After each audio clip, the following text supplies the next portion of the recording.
মানুষ সব সময় কোন জিনিসটি হারাচ্ছে? সময়, রাইট? এটা এমন একটা সম্পদ যা আমরা কখনোই ধরে রাখতে পারি না। আমরা কখনোই এই ঘন্টা, এই সময়, এই সেকেন্ড এগুলো ধরে রাখতে পারি না। এটা চলে যাচ্ছে, আর এটা এভাবে চলে যেতেই থাকবে। এটা এমন কিছু নয় যে আপনি সঞ্চয় করে রাখবেন, পরে প্রয়োজন মতো ব্যবহার করবেন। আর বলে রাখি, আমরা কিন্তু অনেক সময় ইতিমধ্যেই হারিয়ে ফেলেছি। আপনি আপনার জীবনের পেছনের দিকে তাকালে দেখতে পাবেন আপনার জীবনে অনেক সুযোগ ছিল যা আপনি কাজে লাগাননি। আপনি আপনার সময়কে সুন্দরভাবে কাজে লাগাতে পারতেন, কিন্তু আপনি লাগাননি। আপনার এই সুযোগ ছিল, সেই সুযোগ ছিল, কিন্তু আপনি পুরোপুরিভাবে আপনার সময়কে কাজে লাগাননি। সুতরাং সময়ের আফসোস আপনি ইতিমধ্যেই করেছেন, কিন্তু আপনার এই আফসোস থেকে শিক্ষা নিয়ে ভবিষ্যতে একে ভালোভাবে কাজে লাগানোর ব্যাপারে মনোযোগী হতে হবে। কিন্তু এখানে আল্লাহ দুটো জিনিসকে একসাথে জুড়ে দিয়েছেন। মানব জাতির ক্ষতির ব্যাপারটি যার সাথে জুড়ে আছে সেটা হলো সময়, যা অপরটির প্রমাণস্বরূপ। সূরা আসরকে বোঝার আরেকটি উপায় হলো, আমরা একটু পরে ইমাম শাফির মন্তব্য পড়ব। সূরা আসর দিয়ে বিভিন্ন জাতির প্রাণ বোঝানো হয়েছে। কোনো জাতির পুরো সময়কালকে উল্লেখ করে এটা। কোনো জাতির উত্থান পতন কিভাবে হয় আপনারা জানেন? কোনো জাতির উত্থান পতন কিভাবে হয় আপনারা জানেন? অতএব যখন আল্লাহ ওয়াল আসর শব্দটি ব্যবহার করেন, তিনি শুধু একটা দিনের সময় বোঝাননি, বা কোনো একজন মানুষের জীবনকেই নয়, বরং একটা জাতির পুরো সময়কে বুঝিয়েছেন। আর কোনো জাতির এই উত্থান পতনই হলো এর প্রমাণ যে মানুষ ক্ষতির মধ্যে নিমজ্জিত আছে। ইতিহাস নিজেই মানুষের ক্ষতিতে ডুবে থাকার একটা প্রমাণ। ওয়াল আসর ইন্নাল ইনসানা লাফি খুসর, এটা দিয়ে আল্লাহ এটিই বুঝিয়েছেন। আরো সামনে আগালে আমরা মুকসাম বিহি, মুকসাম আলাইহি এর আরো একটা উদাহরণ দেখতে পাই। এখানে শপথের বিধে হচ্ছে এর উদ্দেশ্যের একটা সাক্ষী। এটা কিছুটা ভিন্ন ব্যাপার। আমরা দুটি বিষয়ের কথা বলেছি। বিধে হলো উদ্দেশ্যের প্রমাণ, এটা একটা ব্যাপার। দ্বিতীয় বিষয় হচ্ছে বিধে হচ্ছে উদ্দেশ্যের একটা সাক্ষী। অন্যভাবে বলতে গেলে আল্লাহ উদ্দেশ্যের বিপরীতে একটা সাক্ষী নিয়ে আসলেন। সূরা আসরকে আমরা এভাবে বুঝতে পারি, আল্লাহ সময়কে কোনো কিছুর সাক্ষী হিসেবে এনেছেন। কিসের সাক্ষী হিসেবে এনেছেন? এটাই যে কোনো সন্দেহ ছাড়াই মানুষ ক্ষতির মধ্যে আছে। এর মানে কি? এর মানে সমগ্র মানব জাতি। মুফাসসিরদের সরাসরি মন্তব্য পড়লে এটা আরো পরিষ্কার হবে, কিন্তু এখন আমরা এটা সংক্ষেপে বুঝতে পারি। আমরা মানুষেরা বিভিন্ন বিষয়ের দিকে দৌড়াই। আমরা এমন বিষয়ের প্রতি দৌড়াই যাতে আমাদের জীবনের আসল উদ্দেশ্যই হারিয়ে যায়। এই সূরার আগের সূরাটিতে এই বিষয় আলোকপাত করা হয়েছে, আলহাকুম আত-তাকাসুর। এটা আপনাকে ভ্রষ্ট করে, মাত্রাতিরিক্ত চাওয়া, প্রয়োজনের অতিরিক্ত চাইতে থাকা। এটা আপনাকে আপনার আসল উদ্দেশ্য থেকে ভ্রষ্ট করে। বেশিরভাগ মানুষই ভুল জিনিসের পেছনে দৌড়াতে গিয়ে আসল উদ্দেশ্যের প্রতি উদাসীন। তারা ভুল জিনিসের দিকে ছুটছে।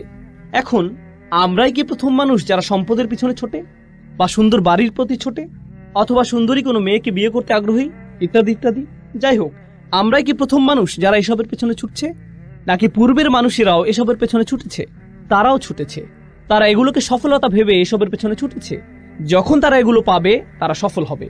আর আল্লাহ সময়কে সাক্ষী হিসেবে নির্ধারণ করেছেন যাতে আমরা দেখি পূর্ববর্তীরা এসবের পেছনে ছুটেছে আর ব্যর্থ হয়েছে। অন্যরা এসেছে, তারাও এসবের পিছনে ছুটেছে এবং ব্যর্থ হয়েছে। পরের লোকেরাও এসেছে এবং একই কাজ করেছে।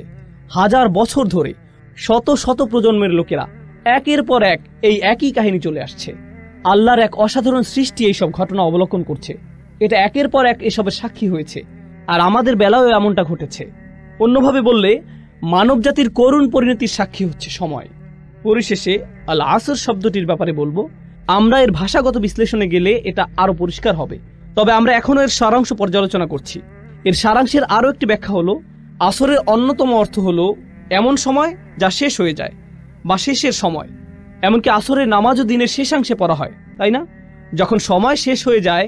আর ঐতিহাসিকভাবে বললে প্রাচীনকালে, বিশেষ করে আরব সমাজে, আসরকে ধরা হতো এমন সময় হিসেবে যখন ব্যবসায়ী বা পর্যটকরা খুব তাড়াহুড়া করত। যখন রাত নেমে আসতো তখন তারা অনেক বিপদের আশঙ্কা করত, হয়তো তারা তাদের সম্পদ হারিয়ে ফেলতে পারে, এমন ভয় পেত।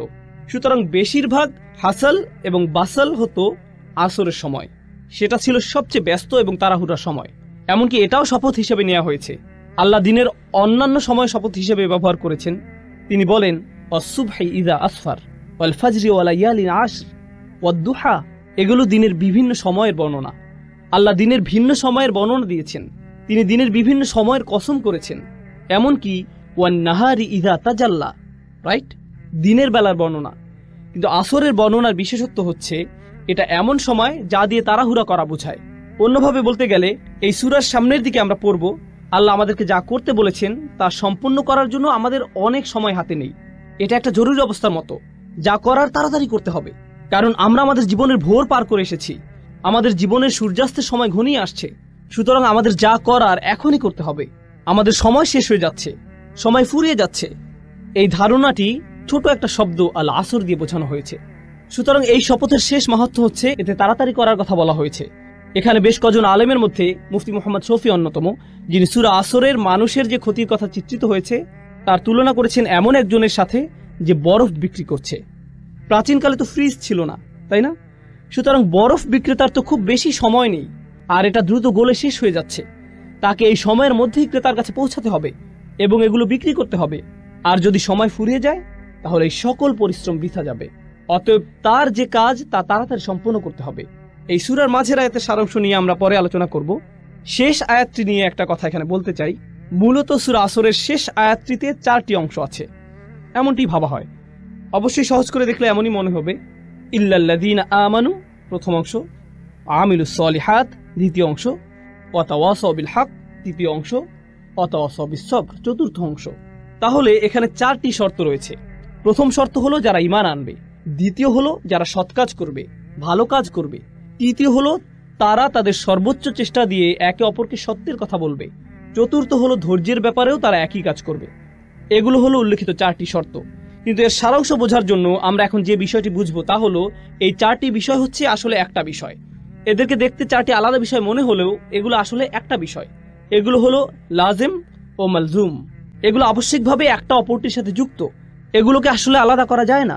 আর আসলে বাকি সবকিছুই প্রথমটির ফলাফল, সেটা হচ্ছে ঈমান।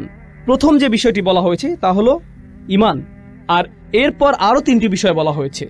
আমরা এখানে শিখব যে যার সত্যিকার অর্থে ঈমান আছে তার সাথে বাকি 3টি বিষয় আবশ্যিকভাবে ঘটবে, অবশ্যই ঘটবে। আর যদি সেগুলো না হয় তাহলে ভাবুন কি পরিপূর্ণ হয়নি? ঈমান।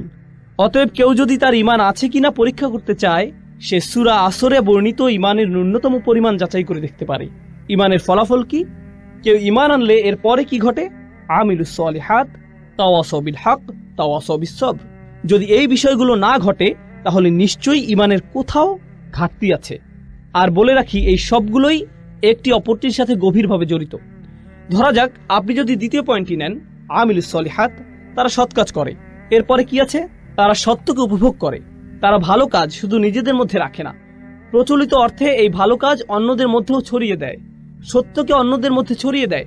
অন্যভাবে বললে, আপনি যদি সত্যিই ভালো কাজ করেন, এটা শুধু আপনার নিজের কাছে রাখা আপনার জন্য অসম্ভব হবে। এটা সম্ভব নয়। অবশ্যম্ভাবী ভাবেই আপনি এটা অন্যদের কাছে ছড়িয়ে দিবেন। এটাই ভালো কাজের নমুনা। আর যখন আপনি অন্যদের মধ্যে ছড়িয়ে দিবেন, আপনি কিছু মানুষ পাবেন যারা আপনার এই কাজকে পছন্দ করবে, আবার কিছু মানুষ পাবেন যারা আপনার এই কাজকে ঘৃণা করবে। আর যখন আপনি এমন কিছু মানুষ পাবেন যারা আপনার কাজকে ঘৃণা করছে, আপনি আবশ্যিকভাবেই নিজের মধ্যে কি তৈরি করবেন? সবর। আপনার অবশ্যই এটা থাকতে হবে। এগুলো প্রত্যেকটি সম্পর্কযুক্ত বিষয়, এগুলো একটা অপরটির সাথে যুক্ত।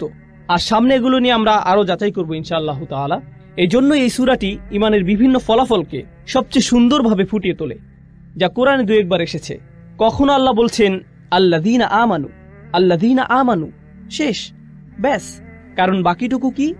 ঈমানের ফলাফল।